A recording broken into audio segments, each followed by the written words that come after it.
80 90 पूरे 100। अरे मीना, तूने मेरे कपड़े धो के नहीं डाले अभी तक? संभाल के पाठशाला जाना। हाँ माँ। और ये टिफिन खा लेना, भूलना मत।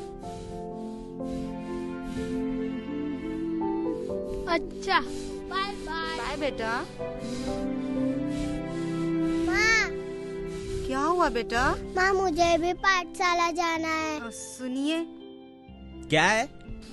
हमारी मीना ना पाठशाला जाना चाहती है। हमारी बेटी पढ़ना चाहती है। क्या करेगी पढ़ लिख के? आखिर में इसको भी तो चूल्हा चौका ही करना है तेरी तरह।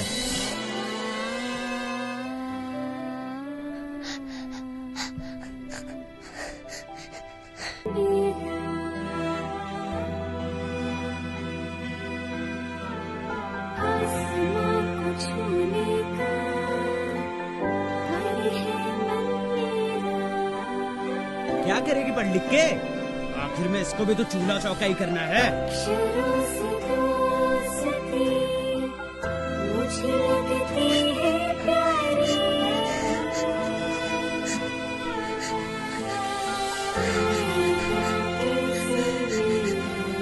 मीना,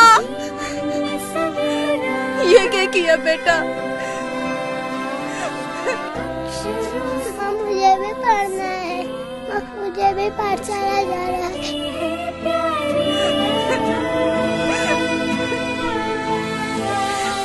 हाँ बेटी, तू भी पाठशाला जाएगी, जरूर जाएगी।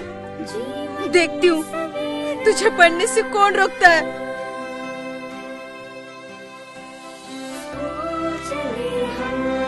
बेटी पढ़ाओ, बेटी बचाओ।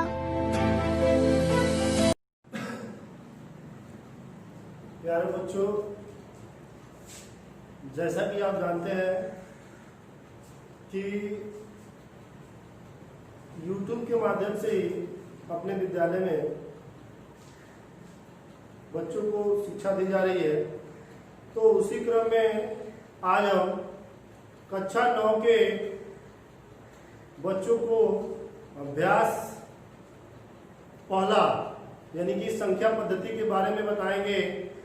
संख्या पद्धति में बताने से पहले संख्याओं के बारे में हमको जानना बेहद जरूरी है कि वास्तव में ये संख्याएं होती क्या है और इनका विभाजन किस प्रकार से होता है, अर्थात हम उन संख्याओं को किस किस रूप में बांट सकते हैं।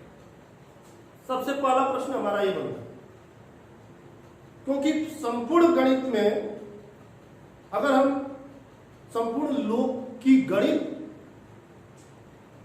विषय के बारे में देखें तो पूरा आपका गणित लगभग 1 2 3 4 5 6 7 8 9 यहाँ जी संपूर्ण गणित आपका इन्हीं अंकों से शुरू होता है और खत्म भी हो जाता है।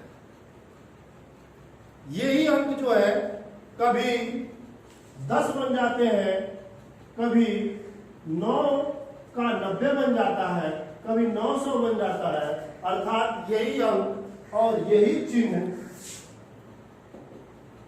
मिलके गणित विषय का निर्माण करते हैं और इन्हीं संख्याओं को एक वर्ग विशेष के रूप में बांटकर नाम दे दिया जाता है। उसी के बारे में हम आज सबसे पहले अध्ययन करेंगे। तो चलते हम अपने अभ्यास पर। सबसे पहले हम बेसिक चीजों का अध्ययन करेंगे कि इनको क्या क्या नाम दिया गया है। सबसे पहला नाम प्राकृतिक संख्या, नेचुरल नंबर के बारे में पढ़ेंगे। ठीक है, प्राकृतिक संख्या किसे कहते हैं इसके बारे में जानें।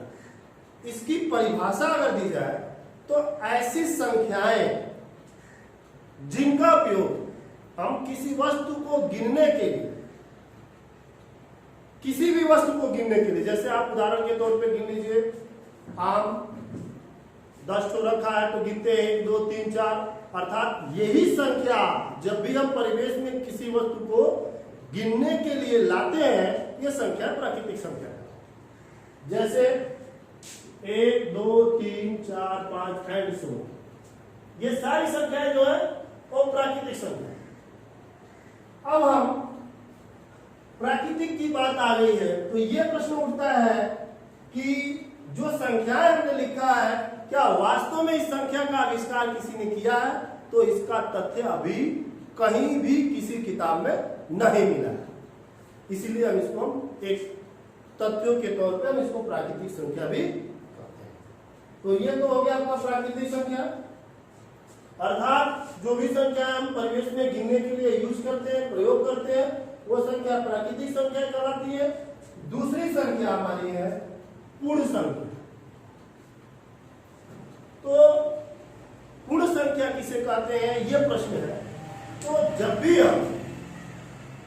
भी हम इन प्राकृतिक संख्याओं को जीरो से लिखना स्टार्ट करते हैं, जीरो से लिखना प्रारंभ करते हैं, तब यही संख्याएं पूर्ण संख्याएं कहलाना शुरू हो जाती। यहां देखिए एग्जाम्पल के तौर पे हमने लिख दिया है कि जब इन्हीं संख्याओं को अर्थात जब ये प्राकृतिक संख्याओं को हम जीरो से लिखना शुरू कर देते हैं तब यह संख्या पूर्ण संख्या कहलाती है।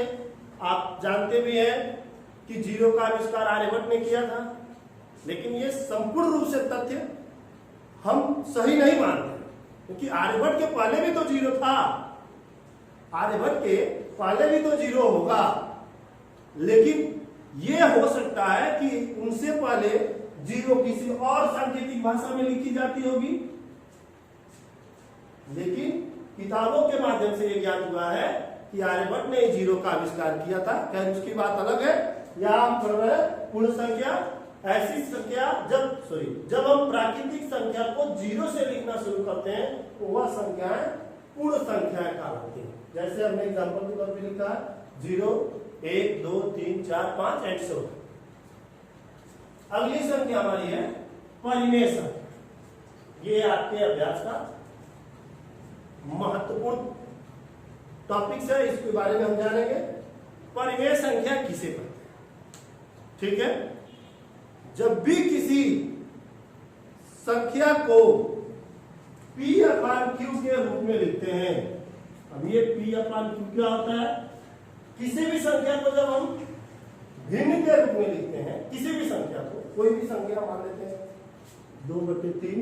अब इसमें थोड़ा सा ये जानेंगे, आपका ये जो संख्या होती है ऊपर वाली अंश कहलाती है, नीचे वाली हर कहलाती है।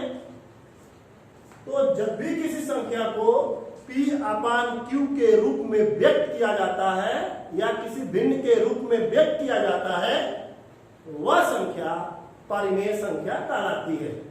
लेकिन Q is not equal to 0, अर्थात कहने का मतलब यह है कि जब भी किसी संख्या को भिन्न के रूप में लिखी जाए और उसका हर जीरो के बराबर नहीं हो तो वह संख्या परिमेय संख्या कहलाएगी। जैसे 2/3, 2/3, 1/2, 5, ये सारी संख्याएं जो होती है वो परिमेय संख्या कहलाती है। ठीक है, अगला आपका नंबर बनता है सम संख्या। सम संख्या के बारे में पढ़ेंगे, इंग्लिश में होता है इवेन नंबर। ऐसी संख्या जो 2 से पूर्ण रूप से कट जाती है, ऐसी संख्या जो 2 से पूर्ण रूप से कट जाती है सम संख्या कहलाती है।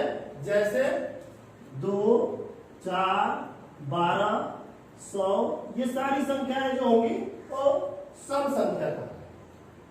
अगला आपका है विषम संख्या। ऐसी संख्या जो 2 से नहीं कटती है विषम संख्या कहलाती है। जैसे 5, 7, 9, 13 और भी आगे जितनी संख्या आप लिखना चाहें। ठीक है, अगली संख्या आपकी है भाज्य संख्या। भाज्य संख्या ऐसी संख्या जो किसी भी संख्या से कट जाती है। अब इसमें यह कंडीशन नहीं लगाना है कि केवल 2 ही से कटती है। ऐसी संख्या हो जो किसी भी संख्या से कट जाती है, चाहे 3 से कटती हो, 5 से कटती हो, 7 से कटती हो, ऐसी संख्या भाज्य संख्या कहलाती है। जैसे आपका 6, 9, 12 ये संख्या है देखिए यहाँ ये 2 से भी कट जाएगी, 3 से भी कट जाएगी, ये की संख्या 3 से कट जाएगी। अर्थात ऐसी संख्या जो किसी भी संख्या से कट जाती है भाज्य संख्या कहलाती है।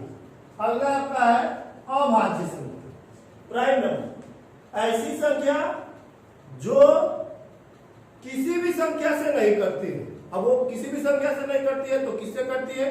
वो अपने आप से कटती है और स्वयं से कटती है। तो इसका परिभाषा हम कैसे देंगे? ऐसी संख्या जो किसी भी संख्या से नहीं कटती है, केवल स्वयं और स्वयं से कटती है, वह संख्या क्या कहलाती है? अभाज्य संख्या कहलाती है।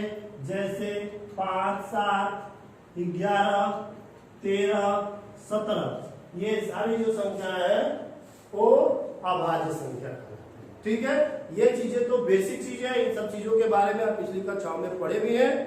आगे हम आपको बताएंगे कि कोई परिमेय संख्या है तो उनके 2 परिमेय संख्या है तो उनके बीच की संख्या को किस प्रकार से निकाला जाएगा, उसका क्या सूत्र होता है, कैसे सूत्र होता है, इसको मैं अगले वीडियो में आपको बनाऊंगा और बताऊंगा कि 2 संख्याओं के बीच की संख्या को किस प्रकार से निकाला जाता है। धन्यवाद।